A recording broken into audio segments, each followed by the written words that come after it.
Sir, cabinet बैठक संपलेली आहे. आपल्या विभागाचा कुठला महत्त्वाचा निर्णय झालेला आहे?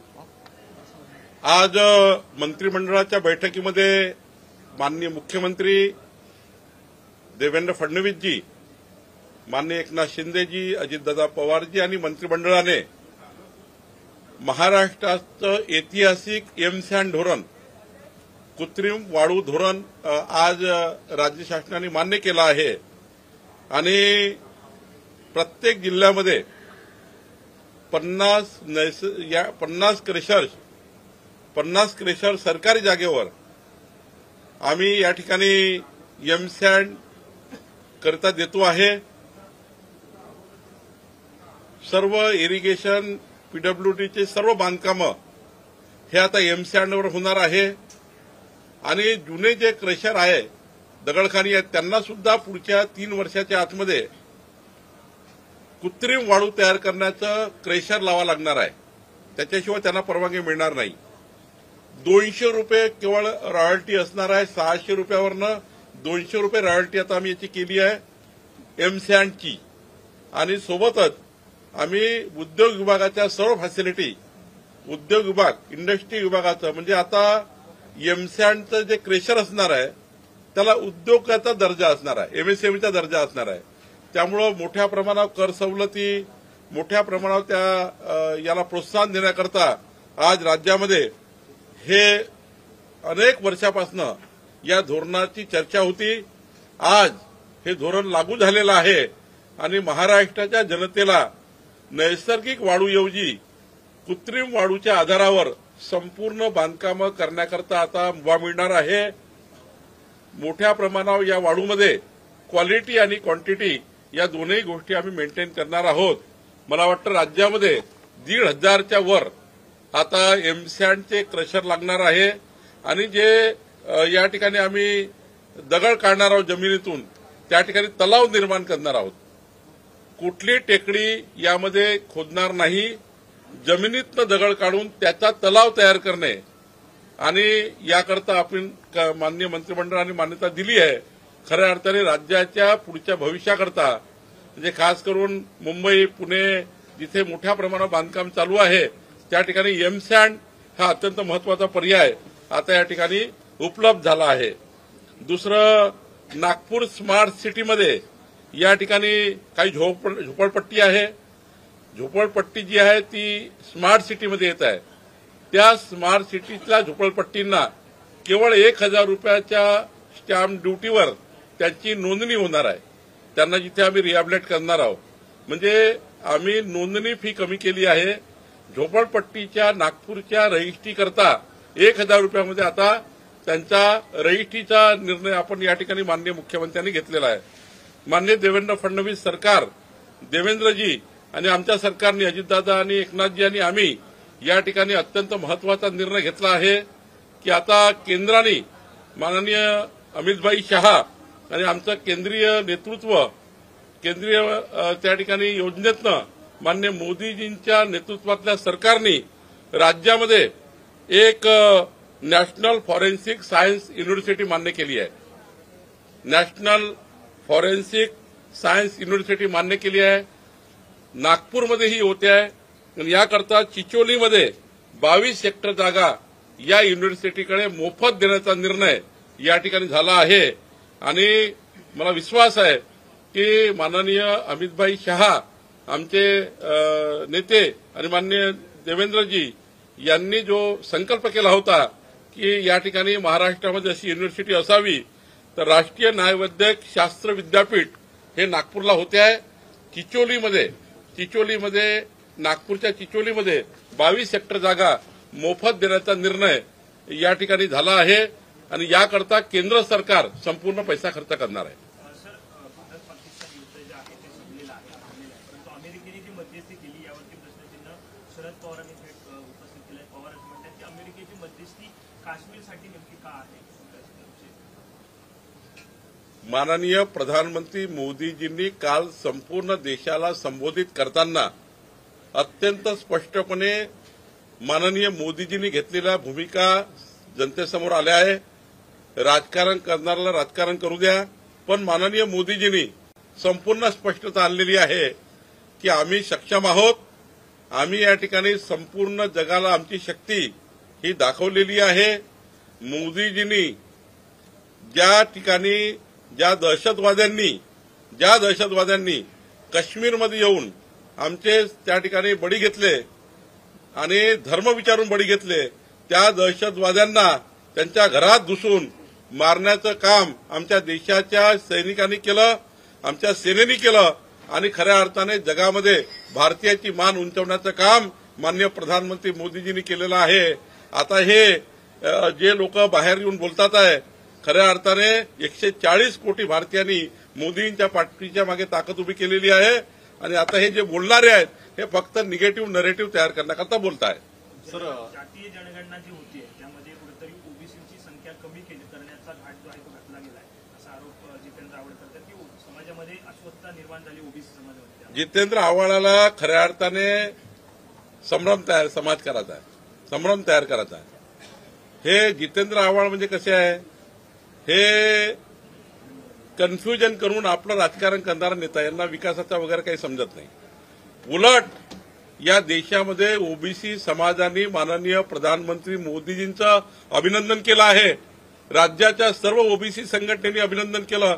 कारण काय, यापूर्वीच्या जनगणनेच्या कायद्यामध्ये एससी एसटी या दोनच जाती त्या ठिकाणी मोडल्या जात होत्या. एससी एसटी या ठिकाणी जनगणना होत होती. पण आता या देशातल्या 3500च्या जवळपास ओबीसी जाती ज्याचं वर्गीकरण होणार आहे, त्यांची जनगणना होणार आहे आणि खऱ्या अर्थाने ओबीसी समाजाची मागच्या 50 वर्षाची मागणी माननीय प्रधानमंत्री मोदीजींनी मान्य केली आहे आणि महाराष्ट्राच्या सर्व ओबीसी संघटनांनी माननीय मोदींचे आभार मानलेले आहेत. आज उदय सामंतांनी सकाळी राज ठाकरेंची जाऊन भेट घेतली. वेगळी समीकरणं महायुतीत होत आहेत का, नवीन धुडू येतोय? नाही, मला शेवटी राज ठाकरे साहेबांची का भेट घेतली, काय बोलणं झालं, हे माझं उदय सामंतची काय त्याची चर्चा आली मला माहिती नाही, त्यामुळे त्याबद्दल बोलणं योग्य होणार. सर, राज्य सरकारने हे सुरू केलेले लाडक्या भाऊंचे जे आहे ते पैसे थकलेले आहेत, आरोग्य विभागाचे काम करतायत, 7 महिन्यापासून पगार झालेला आहे. नाही, आता काही पगार कमजात झाले असतील तर माननीय अजितदादा फायनान्स मिनिस्टर आहे, ते आरोग्य विभागाचे मंत्री बसून निर्णय करतील. सर, हिंदी में जानना चाहेंगे देशभर तिरंगा रॅली जी आहे ती जाहीर करण्यात आलेली आहे. महाराष्ट्रात नियोजन कसं असेल? महाराष्ट्राचं नियोजन कसं? महाराष्ट्र भारतीय जनता पार्टी 13, 14, 15 3 दिवस मंडळाच्या स्तरापर्यंत म्हणजे 1280 जे आमचे मंडळ आहेत, आमचे जे 80 जिल्हे आहेत संघटनात्मक, या ठिकाणी तिरंगा रॅलीचं आयोजन आम्ही केलेलं आहे. शेवटी देशाच्या सैनिकांनी ज्या पद्धतीने भारताची मान जगामध्ये उंच केली आणि ज्या दहशतवाद्यांना यमसदनी पोहोचवलं, त्या सैनिकाचा त्या ठिकाणी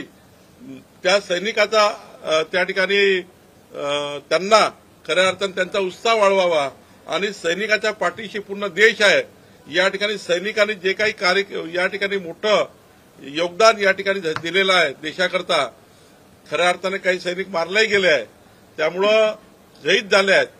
त्या ठिकाणी त्या दहशतवाद्याच्या याच्यामध्ये या युद्धामध्ये काही आमचे सैनिक हे शहीद झाले आहेत. त्या शहीदांना श्रद्धांजली आणि या देशामध्ये संपूर्ण सैनिकाच्या पाठीशी भारत देश आहे, याकरता तिरंगा यात्रेचं आयोजन आम्ही केलेलं आहे. संपूर्ण जिल्ह्यामध्ये तिरंगा यात्रा होणार आहे. उद्या मुंबईमध्ये यात्रा आहेत आणि या यात्रेच्या माध्यमातून संपूर्ण भारताच्या नागरिकांकडनं आम्ही सैनिकाचं अभिनंदन करतोय. सर, कुठेतरी तिरंगा यात्रा काढताना उद्धव ठाकरेंची भूमिका जी आहे ती मांडलेली या सगळ्या युद्धाबाबत दिसत नाही किंवा ती समोर येताना येऊन बोललेली दिसत नाही. त्याच्याबद्दल काही मला फार माहिती नाही, त्याची चर्चा करणं काही योग्य नाही. सर, हिंदी में आज पंतप्रधानांनी देशाला उद्बोधन केल्यानंतर आज सकाळी ते उधमपूरमध्ये जाऊन सैन्याचं जे बेस कॅम्प आहे त्या ठिकाणी जाऊन त्यांनी सैनिकांचं मनोबल वाढवण्याचा प्रयत्न केला, संवाद साधला. हेच तर त्या ठिकाणी महत्वाचं आहे की माननीय प्रधानमंत्री मोदीजींनी सैनिकाला गो अहेड, सैनिकाच्या पाठीशी भारत देश उभा आहे, सैनिकाच्या पाठीशी केंद्र सरकार उभा आहे, सैनिकाच्या पाठीशी मोदीजी उभे आहे हे दाखवून दिलं आहे. आणि त्यामुळे सैनिकाच्या पाठीशी माननीय प्रधानमंत्री मोदीजींनी जी शक्ती उभी केली आहे, जे सरकार उभं केलं आहे आणि सैनिकांना पूर्ण छूट दिलेली आहे, हीच या ठिकाणी महत्वाची होती. आणि म्हणूनच आपल्याला हा या ठिकाणी जो विजय मिळाला किंवा जे आपल्याला आज परिणाम दिसत आहे हे याचेच परिणाम आहेत. सर, लाडक्या बहीण योजनेसाठी सामाजिक न्याय विभाग आदिवासी विभागाचा निधी वळवलाय अशी चर्चा सुरू आहे. काय तथ्य? खोटाटेपणा आहे हो. लाडक्या बहिणीच्या योजनेचं बजेटच वेगळं आहे. त्याचं बजेट हेड वेगळं आहे. सरकारच्या प्रत्येक विषयाला बजेट हेड असतात आणि त्यामुळे खोटारडेपणा आहे. काहीतरी चुकीच्या पद्धतीने सरकारमध्ये संभ्रम निर्माण करायचा प्रयत्न आहे. सर हिंदी में जानना चाहेंगे, कैबिनेट मीटिंग हुई, क्या तय हुआ है, क्या डिसीजन? आज माननीय हमारे मुख्यमंत्री देवेंद्र फडणवीस जी इनकी अध्यक्षता में मंत्रिमंडल की बैठक हुई, जिसमें हमारे एकनाथ शिंदे जी, हमारे अजीत दादा पवार जी और हम सारे मंत्रिमंडल के सभी मंत्री थे, जिसमें मेरे महसूल विभाग का अगर विचार करें तो इस राज्य में, महाराष्ट्र में अब एमसैंड की नई पॉलिसी आई है जो देश में 5 राज्यों में है. हमारे देश में, हमारे राज्य में नहीं थी. अब महाराष्ट्र स्टेट सरकार ये एमसैंड का जो पॉलिसी लाई है, इसमें हर जिले में 50 नए एमसैंड के क्रेशर ये खुलने वाली है. इसको हम जो फर्स्ट कम फर्स्ट को देने वाले हैं. इसके लिए सरकार की जगह हम लीज पर देंगे, प्राइवेट जगह होगी तो उसको भी परमिशन देंगे. एमसैंड यानी जो नेचुरल सैंड है उसके लिए एक ये पर्याय है. एमसैंड ये क्रश होगी, तैयार होगी और ये एमसैंड आने वाले दिनों में सभी सरकारी कंस्ट्रक्शन जो है, इरिगेशन के, पीडब्ल्यूडी के सारे कामों के लिए एमसैंड यूज की जाएगी. एमसैंड के लिए सारे इंडस्ट्रियल पॉलिसी का बेनिफिट मिलेगा. एमसैंड के लिए पर्यावरण पॉलिसी का बेनिफिट मिलेगा.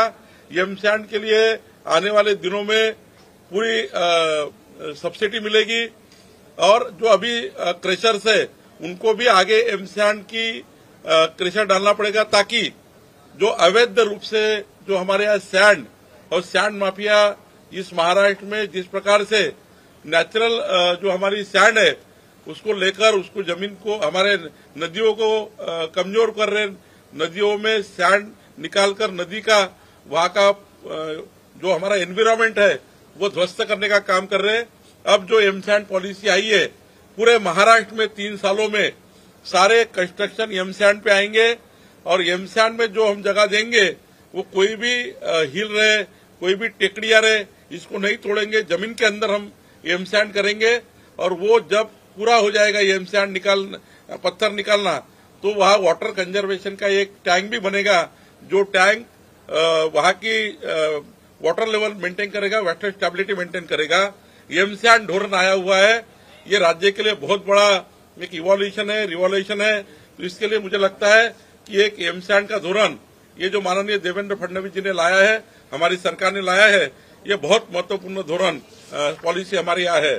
दूसरा, नागपुर में जो स्मार्ट सिटी है वहां पर कुछ झोपड़पट्टियां, झुग्गियां जो वहां से रिहेबिलिट हम कर रहे हैं, उन झुग्गी झोपड़ियों को जहां हम दूसरी तरफ दे रहे, वहां जो स्टैंप ड्यूटी होगी वो 1000 रूपये की होगी.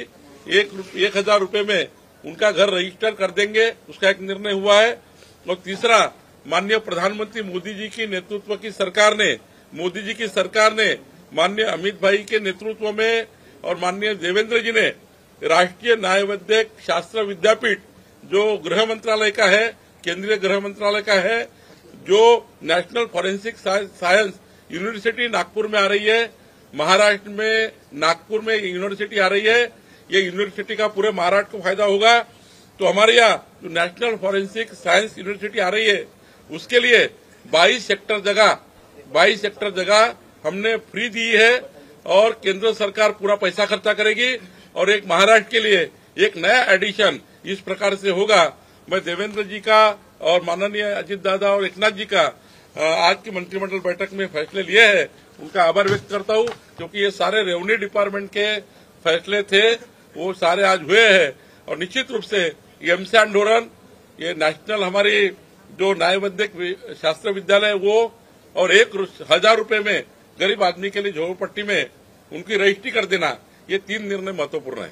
सर, शरद पवार जी का एक बयान सामने आया. शरद पवार जी जिस तरह से डोनाल्ड ट्रंप ने कश्मीर को मुद्दे को लेकर बयान दिया था, शरद पवार कहते हैं कि भारत और पाकिस्तान के बीच में ही चर्चा होनी चाहिए, तीसरे ने इसमें चर्चा नहीं करनी चाहिए. किस तरह से देखते हो? माननीय प्रधानमंत्री मोदी जी ने पूरे देश को संबोधित किया है और सारा स्पष्टता से देश के सामने लाया है. और जिन जिन दहशतवादियों ने हमारे देश में आकर जिस प्रकार से खून खराबा किया, हमारे मोदी जी के नेतृत्व वाली सरकार में जिस प्रकार से हमारे सारे सैनिक दलों को खुली छूट दी और जिस प्रकार से पाकिस्तान में घुसकर सारे दहशतवादियों के पूरे वहां पर जितने भी अड्डे थे उसको ध्वस्त कराए और जिस प्रकार की ताकत पूरे विश्व को माननीय मोदी जी की सरकार ने दिखाई, मोदी जी ने सारा जनता के सामने लाया है। अब ये शरद पवार जी या बाकी लोग जो है ये कंफ्यूजन और जनता को कंफ्यूज करने के लिए काम कर रहे हैं। मुझे लगता है मोदी जी ने सारे देश को पूरा विश्वास दिलाया। 140 करोड़ जनता ने मोदी जी का साथ दिया। मोदी जी के साथ 140 करोड़ जनता है, महाराष्ट्र की 14 करोड़ जनता है और जो निर्णय मोदी जी ने किया है, पाकिस्तान को सबक सिखाया है, ये सबक पाकिस्तान सीख ले। और मोदी जी ने ये भी कहा है इसके बाद कोई भी दहशतवादी हमला अगर होगा तो वो युद्ध समझा जाएगा और उनको घर में घुस के मारा जाएगा। ये जो मोदी जी ने कहा है ये देश के लिए पर्याप्त है। हमारा देश सुरक्षित है, हमारा 140 करोड़ का देश सुरक्षित रखने का काम माननीय मोदी जी ने किया है। रैली का आयोजन किया है, किस तरह से महाराष्ट्र में नियोजन रहने वाला है? तिरंगा हमारे महाराष्ट्र में सारे 14 करोड़ जनता के माध्यम से 1280 जगह हम तिरंगा यात्रा कर रहे हैं। हमारे सैनिकों ने, हमारे सेना ने जिस प्रकार से एक पराक्रम किया है, इस सेना को जो पराक्रम किया है उनकी अभिनंदन यात्रा, तिरंगा यात्रा हम महाराष्ट्र में कर रहे हैं और सेना का जो बल है उसको मजबूत करने के लिए पूरा देश सेना के साथ खड़ा है। इस वजह से तिरंगा यात्रा हम निकाल रहे हैं। शेवटचा प्रश्न होता, 10वीचा निकाल लागलेला आहे, विद्यार्थ्यांना काय शुभेच्छा द्या. आणि दुसरी महत्वाची गोष्ट, 49 अशा शाळा आहेत राज्यातल्या त्यांचा निकाल 0% लागलाय, त्यातल्या 8 शाळा नागपूर जिल्ह्यातल्या सुद्धा आहेत. नाही, जे विद्यार्थी मेरिट आले आहेत 10वीची परीक्षामध्ये प्रथम क्रमांक, दुसरा क्रमांक, तिसरा क्रमांक, त्याची माहिती आम्ही घेऊ, त्यांचं अभिनंदनही करू. पण मला अभिमान आहे की आपल्या विद्यार्थ्यांनी, महाराष्ट्राच्या विद्यार्थ्यांनी 21व्या शतकाचा जो एक मानव संसाधन आहे आमचं, हे विकसित भारताचं मानव संसाधन, विकसित महाराष्ट्राचं मानव संसाधन, जे 10वीमध्ये आता मुलं पास झाले, हेच मुलं पुढच्या काळामध्ये एक देशाला मजबूत करणारी एक नवी या ठिकाणी एक टीम तयार होणार आहे. जे आज मेरिटमध्ये आणि 1, 2, 3 क्रमांकाला त्यांचं मी अभिनंदन करतो आणि आमच्या जिल्ह्यातले पालकमंत्री यांनाही आम्ही सर्व त्या ठिकाणी जाऊ, आमच्या विद्यार्थ्यांचं अभिनंदन करू आणि खऱ्या अर्थाने विद्यार्थ्यांची त्या ठिकाणी प्रोत्साहन देऊ, त्यांना प्रेरणा देऊ आणि पुढच्या काळामध्ये 12वीमध्ये अजून ते मेरिट आले पाहिजे. काही लोकांचं थोड्या मोठ्या याच्याने मेरिट गेलं असेल, तेही पुढच्या 12वीत मेरिटमध्ये येतील, याचेही प्रोत्साहन आम्ही देऊ. खऱ्या अर्थाने ज्या ठिकाणी काही शाळा कमजोर आहे, इन्फ्रास्ट्रक्चर कमजोर आहे, तिथलं इन्फ्रास्ट्रक्चर मजबूत करून ज्या ठिकाणी शाळेचे निकाल कमजोर आले आहे त्या शाळेला मजबूती देण्याकरता सरकार काम करेल.